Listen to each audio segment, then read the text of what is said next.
napravili testo za picu, bit će nam potrebno svega nekoliko sastojaka. Prvo i osnovno jeste brašno. Ja ovdje imam brašno tip 400, inače za picu je najbolje koristiti brašno tip 00. Ukoliko nađete negdje to brašno, kupite ga jer ono je odlično i savršeno za testo, ali ja jednostavno nisam uspela da pronađem. Znači ako nađete negdje da piše brašno tip 00 ili brašno za picu, onda uzmite to, to će biti super. Ovdje imam pola kesice suvog kvasca, a možete koristiti i sveži kvasac. Sveži kvasac će vam trebati 10 grama, a ukoliko kao i ja koristite ovaj suvi kvasac, onda će vam trebati pola ove kesica od 7 grama. Ovdje imam i 10 grama soli i tu sol ću odmah da dodam u brašno. Odmah da vam olakšam, 10 grama soli otprilike dođe jedna supena kašika soli, čini mi se, ako se ne varam. I imam 20 grama šećera, imam 250 ml mlake vode i 1 decilitar ulja. Bilo bi najbolje maslinovo. Najprije ću da pomešam sol sa brašnom i napravit ću ovako jedno udubljenje. U to udubljenje ću dodati pola kesice suvog kvasca. Dodat ćemo šećer. Ovako ću uzeti malo brašna. Promiješati ovo sve. I naliti vodu. Znači koristimo mlaku vodu. Ne ni prevruću. Ovo isto možete da uradite i sa svežim kvascem, onda ga ostavite da malo odstoji. U principu ne bi trebalo ostavljati suvi kvasac, mislim nema potrebe, ali ja ću ga ipak ostaviti jedno par minuta, čisto malo da krene da radi. Kao što vidite, posle nekog vremena, ovako bi trebalo da počne da radi kvasac. Ukoliko vam se ništa ne dešava, ukoliko nemate posle 5-10 minuta nikakvu reakciju, onda to znači verovatno da je kvasac star. Proverite onda na kesici da nije slučajno istekao datum. Ja ću sada dodati i ulje i dodat ću vodu, neću svu. Zatim ću najpre varjačom da sve ovo promešam, pa onda dodam i ostatak.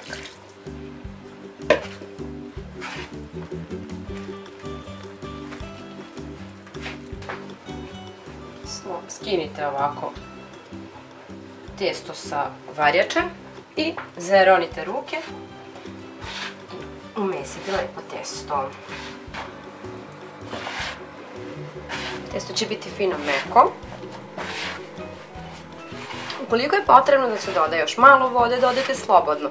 Znači ja sam rekla ovo od prilike 250 ml, ali nikad ne može da bude isto, jer nije svako brašno isto.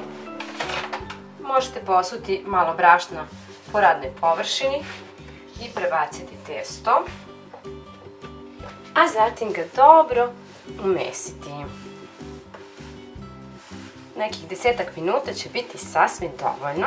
Pošto mi je ostalo brašna u čini, dodajem postepeno, jer će ovo testo dok se mesi upiti svo to brašno, ne sekirajte se.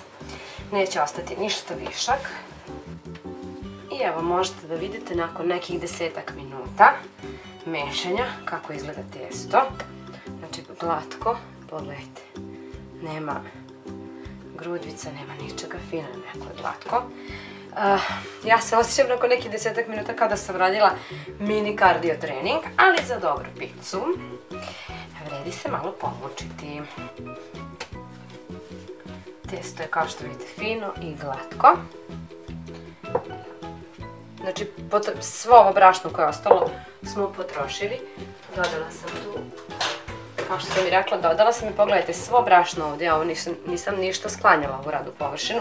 Znači, ovo testo je svo to brašno upilo.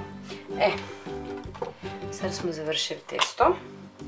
I u ovu činiju, to jest u vanglicu u kojoj smo mesili, sipat ćemo malo ulja. Bilo bi dobro da koristite maslinovo ulje. Ali ako nema, poslužit će i ovo suncokretovo domaće. Stavit ćemo naliti još malo ulja preko, namazati. Nemojte prekrivati krpom jer će testo da naraste i može se desi da krpa padne u testo i da se zalepi i jednostavno je komplikovano bez veze. Onda ćete imati samo više posla. Ja to prekrivam sa prijanjajućom folijom, stavim najlon kesu, a nekad i jedno i drugo. Pakovala sam i u kesu. Preko ću staviti krpu. Sada je potrebno da se ovo testo ostavi na nekom toplom mestu. Bitno je da ne bude baš ni na vrelom mestu jer onda neće isto lepo nadoći. Ono što je bitno također jeste da ovo testo stoji oko sat vremena, to je minimum. Ja nekad ostavim sat i po, dva, zavisnosti kad stignem. Meni je bitno da umesim ovo testo, nekad ga umesim pre podne pa ga ostavim do popodne kada pravim picu recimo za večeru. Tako da ja ću sada ovo da ostavim, idem do grada, a kad se vratim pokazat ću vam koliko je naraslo testo i sada ću vam pokazati kako ja pripremam ovaj sos, odnosno preliv kojim premazujem picu. Za preliv će vam trebati paradajz pelat. Možete sveži paradajz da dinstate.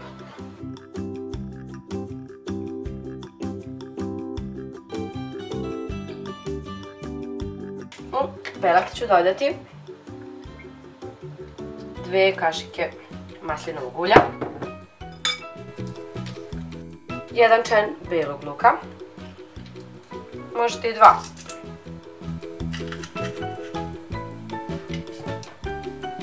Dodat ću prstohvat origana, origano ću staviti i preko pice i dodat ću malo bosiljka. Ja nažalost sada nemam sveži bosiljak, nemam više to začinsko bilje, ali imam sušeni, ovo je baš sušeni koji sam ja sušila. Tako da još lepo miriše i poslužit će. Dodat ću i malo bibera. Možete ovo da iznječite viljuškom, a možete i štapnim mikserom.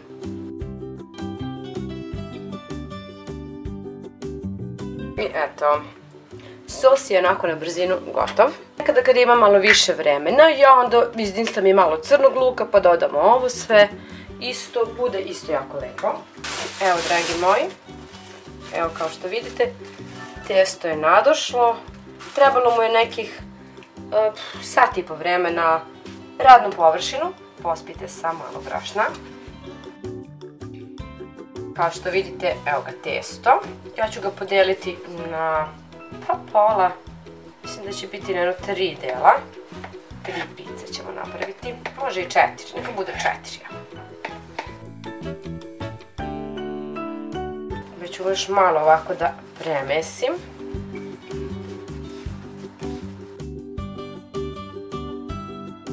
Napravim lopticu.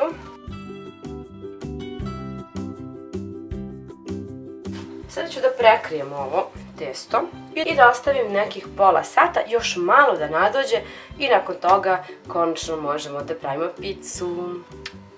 Evo ga, testo je odstojilo još pola sata i to je to. Prvo ću ovako prstima da utapkam, a zatim ovako da razlačim. Možete i ovako da razlačite testo, kako vam je lakše.